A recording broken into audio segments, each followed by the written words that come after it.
नमस्कार जय हिंद साथियों।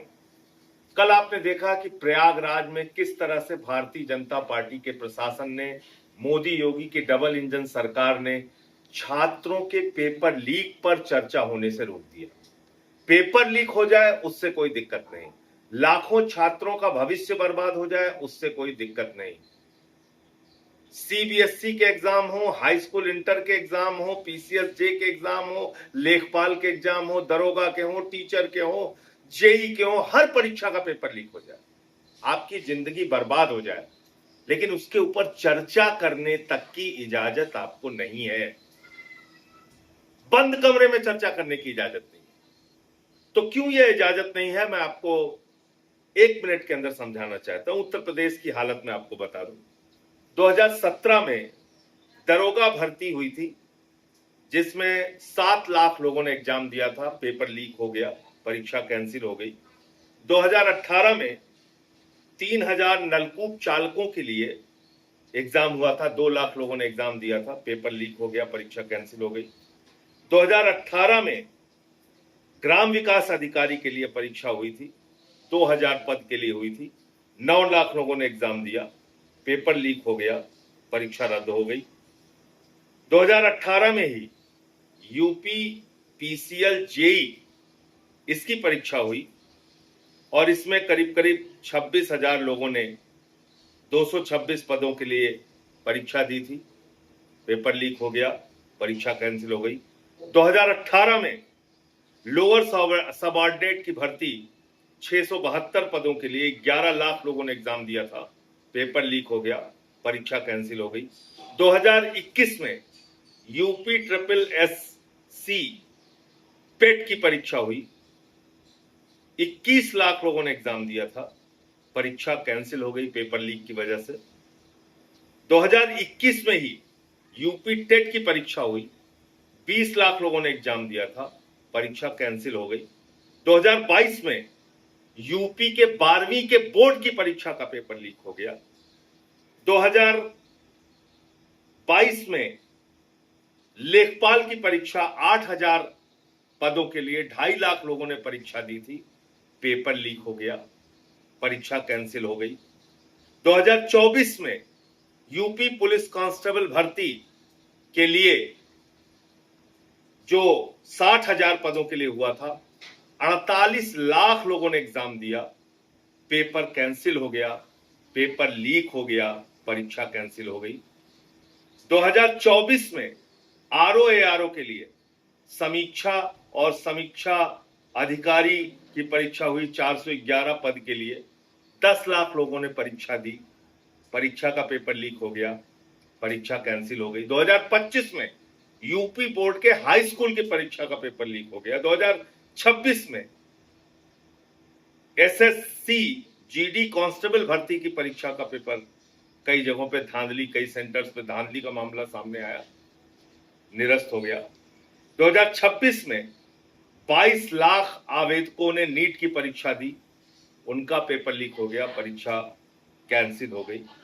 2026 में ही सीयूईटी की परीक्षा स्थगित हो गई, उसमें भी पेपर लीक का मामला सामने आया। 2026 में ही लेखपाल भर्ती का पेपर लीक हो गया, जिसमें 2 घंटे बाद लोग, तय समय से 2 घंटे बाद लोग सेंटर से बाहर निकले, तमाम मामले उसके सामने आए। और ये सब परीक्षाएं जिन लोगों के माध्यम से कराई जा रही थी, ईडू टेस्ट, इन्होंने यूपी पुलिस का एग्जाम कराया, और ये ईडू टेस्ट का जो एग्जाम हुआ था, ये ईडू टेस्ट कंपनी के द्वारा जो एग्जाम कराया गया था यूपी पुलिस का, ये Edutest black listed company है, ब्लैक लिस्टेड कंपनी से यूपी में एग्जाम कराया गया था। दूसरा, एप्टेक लिमिटेड को जो यूपी पीसीएल जेई का एग्जाम कराने का ठेका दिया गया था, वो भी ब्लैक लिस्टेड कंपनी है। तो आप कल्पना कर सकते हैं कि किस तरह से ब्लैक लिस्टेड कंपनी के माध्यम से रिश्वतखोरी, भ्रष्टाचार, जो भी उसके पीछे की कहानी हो, उनसे यूपी की परीक्षाएं कराई जा रही हैं, पेपर लीक हो रहा है, बड़े पैमाने पे हजारों करोड़ का भ्रष्टाचार का धंधा है जो भारतीय जनता पार्टी के नेतृत्व में चल रहा है। लेकिन आप सोचिए कि इसके बारे में आप चर्चा भी नहीं कर सकते। कल प्रयागराज में मैं बंद कमरे में कॉन्फ्रेंस हॉल में चर्चा कर रहा था, जिसमें तमाम छात्र संगठनों के लोग आए हुए थे। अनुग्रह नारायण सिंह जो पूर्व विधायक हैं इलाहाबाद के और छात्र संघ के अध्यक्ष रह चुके हैं, वो आए थे। के राय साहब जो अधिवक्ता है हाई कोर्ट के और छात्र संघ के अध्यक्ष रह चुके हैं, वो आए थे।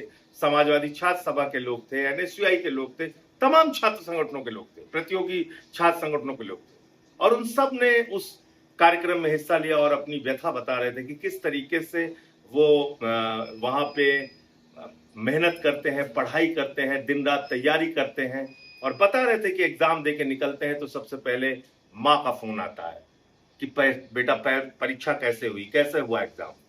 जो मजदूरी कर रहा है या छोटा मोटा काम मुंबई में कर रहा है, बाप का फोन आता है, कैसी परीक्षा हुई। उनको उम्मीदें रहती है अपने बच्चों से कि हमारे बच्चे नौकरी करने लगेंगे तो हमारी जो झोपड़ी है वो पक्का मकान में तब्दील हो जाएगी, हमारी जिंदगी में कुछ बदलाव आएगा। तो आज लड़के अवसाद में हैं, डिप्रेशन में हैं।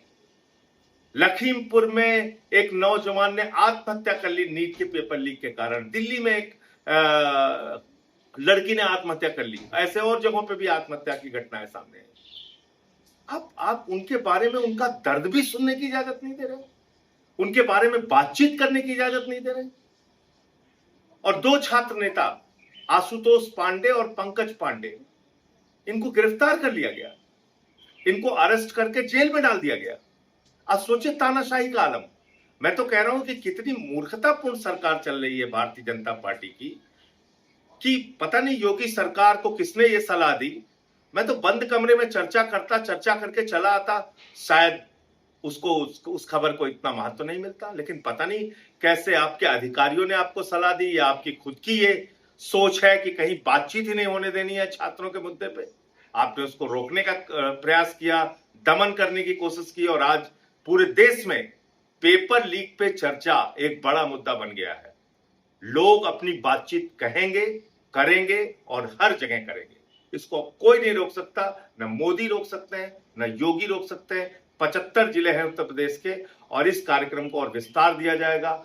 ऑनलाइन हम लोग पेपर लीक पे चर्चा करेंगे, जा जाके जिलों में छात्रों के साथ पेपर लीक पे चर्चा करेंगे, पेपर लीक पर बातचीत करेंगे, छात्रों को संगठित करेंगे, और कैसे ये पेपर लीक का धंधा बंद होना चाहिए इसके बारे में सरकार से एक ठोस नियम कानून बनाने की बात करेंगे। और वो हक, लोगों का रोजगार का हक, परीक्षा ईमानदारी से देने का हक, वो हक सरकार से लेके रहेंगे। और मैंने तो 5 चरणों में रोजगार दो, सामाजिक न्याय दो पदयात्रा भी की। उसके माध्यम से भी नौजवानों की आवाज उठाने का काम किया, और प्रयागराज जाके भी ये प्रयास किया छात्रों को संगठित करने का।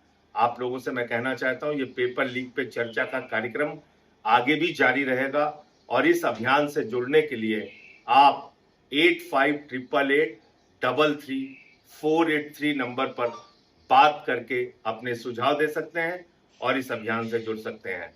दूसरा नंबर है 8588841358। तो 2 नंबर है, याद रखिए, 8588833483, 8588841358। इन दोनों नंबरों पे कॉल करके आप इस पेपर लीक पर चर्चा के अभियान से जुड़ सकते हैं और इस छात्र आंदोलन को अपनी मजबूती दे सकते हैं।